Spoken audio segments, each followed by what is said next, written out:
अगर आपने अभी तक सभी पार्ट नहीं देखे हैं तो आपको मेरे YouTube चैनल पर सारे पार्ट मिल जाएंगे। पहले जाकर उन्हें जरूर देखिए, फिर इस पार्ट को आगे देखें ताकि आपको पूरी कहानी अच्छे से समझ आए। नारुतो आखिरकार पेन और अमिगाकुरे के साथ अपनी निर्णायक लड़ाई करने वाला था। उसी समय कोनान ने अपने पेपर बटरफ्लाइज के जरिए नारुतो और ओरोचिमारू को अमिगाकुरे में घुसते हुए देखा। नाइन टेल्स जिनचुरिकी को अपने दरवाजे पर देख नगाटो ने कोनान को पहले उन्हें रोकने के लिए कहा। तैयारियां पूरी होने के बाद वह 6 पाथ्स ऑफ पेन को पूरी ताकत से हमला करने भेजेगा। जल्द ही कागज के टुकड़े इकट्ठा होकर नारुतो और बाकी के सामने कोनन का रूप धारण कर लेते हैं। कोनन नारुतो से पूछती है कि वह बार बार क्यों आया है और उसका उद्देश्य क्या है। नारुतो मुस्कुराता है और कहता है कि वह यहाँ अपने वरिष्ठ से किया वादा पूरा करने आया है। ये सुनकर कोनान समझ जाती है कि उनके सामने मुश्किल खड़ी है। कोनान तुरंत अपने पीछे से कागज के हमले करती है। नारुतो न तो बचता है और न ही घबराता है। वह अपने हाथ में एक विशाल रसेंगन बनाकर ढाल की तरह आगे रखता है। कागज को रोकते हुए वह रसेंगन को लगातार आगे धकेलता है। नारुतो को पास आता देखकर कोनान का शरीर अचानक अनगिनत कागज की चादरों में बदल जाता है जो तेजी से नारुतो की ओर उड़ती है। नारुतो सतर्क रहता है और देखता है कि कई कागज पर एक्सप्लोसिव टैग्स लगे हैं। कोनान के इशारे पर वे टैग नारुतो के बिल्कुल पास फटते हैं, लेकिन नारुतो के पास फ्लाइंग थंडर गॉड है, इसलिए ऐसा हमला उसे चोट नहीं पहुंचा सकता। धमाका थमने पर धुएं में नारुतो का कोई निशान नहीं मिलता। कोनान चौंक जाती है। अचानक नारुतो की आवाज उसके पीछे से आती है। वह कोनन की तकनीक की तारीफ करता है और कहता है कि यह अब भी उतनी ही निपुण है। जैसे ही नारुतो का हाथ कोनन की गर्दन पर वार करने वाला होता है, एक काला रॉड अचानक पीछे से नारुतो के सिर पर हमला करता है। नारुतो तुरंत पलटकर उस ब्लैक रॉड को पकड़ लेता है। जिराया की घटना के बाद दोनों पुराने साथी आखिरकार आमने सामने थे। पेन कोनान को पीछे हटने का आदेश देता है और ऑलमाइटी पुश का इस्तेमाल करता है। एक प्रबल प्रतिकर्षण बल आता है, लेकिन नारुतो बल पहुंचने से पहले ही फ्लाइंग थंडर गॉड का इस्तेमाल करके पीछे टेलीपोर्ट हो जाता है। वह सीधे मुद्दे पर आता है और डेवापाथ से कहता है कि उसे नगाटो के असली शरीर तक ले चले। यह सुनकर डेवापाथ थोड़ा हैरान होता है। जैसा उसने सोचा था, जिराया सेंसे पहले ही पेन का रहस्य जान चुका था। इस पल पेन खुद को भगवान कहता है और स्वाभाविक रूप से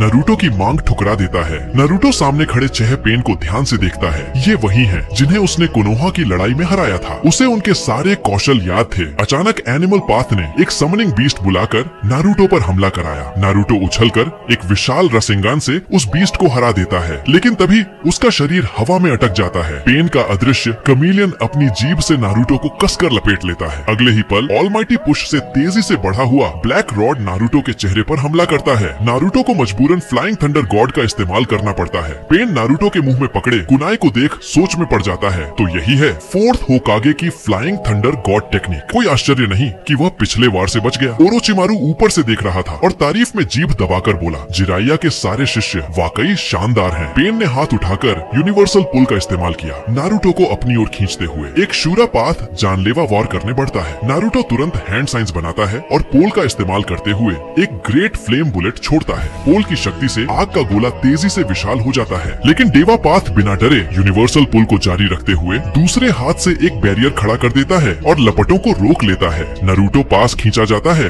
और जैसे ही असुरा पाथ उसे भेदने वाला होता है, नारुतो फिर से फ्लाइंग थंडर गॉड का प्रयोग करके बच निकलता है। लेकिन डेवापाथ पहले से ही यह सोचकर तैयार था कि नारुतो बचने के लिए फ्लाइंग थंडर गॉड का इस्तेमाल करेगा। इसीलिए नारुतो ने पहली बार जब फ्लाइंग थंडर गॉड का प्रयोग किया तो डेवापाथ ने रिनेगन की शेयर्ड विजन से सभी कुनाई की जगह याद कर ली थी। नारुतो जैसे ही दोबारा प्रकट होता है, एक और ऑलमाइटी पुश से तेज किया गया ब्लैक रॉड उस पर हमला करता है। नारुतो चौंक जाता है, लेकिन सेज मोड की संवेदनशीलता से वह किसी तरह उस वॉर से बच निकलता है। इस आदान प्रदान के बाद नारुतो सोचने पर मजबूर होता है, ये पेन तो उन पेन से कहीं ज्यादा ताकतवर हैं, जिनसे मैंने पिछले जीवन में लड़ा था। बेशक, क्योंकि पिछले जीवन में जब नारुतो ने पेन से लड़ाई की थी, तब पेन पहले ही कोनोहा को नष्ट करने के बाद घायल था। डेवापाथ नारुतो से कहता है कि 6 बनाम 1 की लड़ाई को नीच न कहे। नारुतो मुस्कुराता है और जवाब देता है कि वह अब वो नारुतो नहीं रहा जो बस सेज मोड सीखने के बाद पहली बार लड़ाई में उतरा था। नारुतो 36 शैडो क्लोन्स बनाता है और पेन को चारों ओर से घेर लेता है। फिर मजाक में पेन से कहता है, अब तुम भी तो 6 बनाम 1 लड़ रहे हो। आखिरकार मेरा प्रतिद्वंद्वी भगवान है। नारुतो के सारे शैडो क्लोन्स सेज मोड में होते हैं। डेवापाथ को छोड़कर बाकी पेन फ्रॉग कटा के वार सहन नहीं कर पाते। जल्द ही मैदान पर सिर्फ डेवापाथ बचता है। नारुतो के बाकी क्लोन एक साथ हमला करते हैं। संकट के समय डेवापाथ ऑलमाइटी पुश से सारे क्लोन उड़ा देता है, लेकिन तभी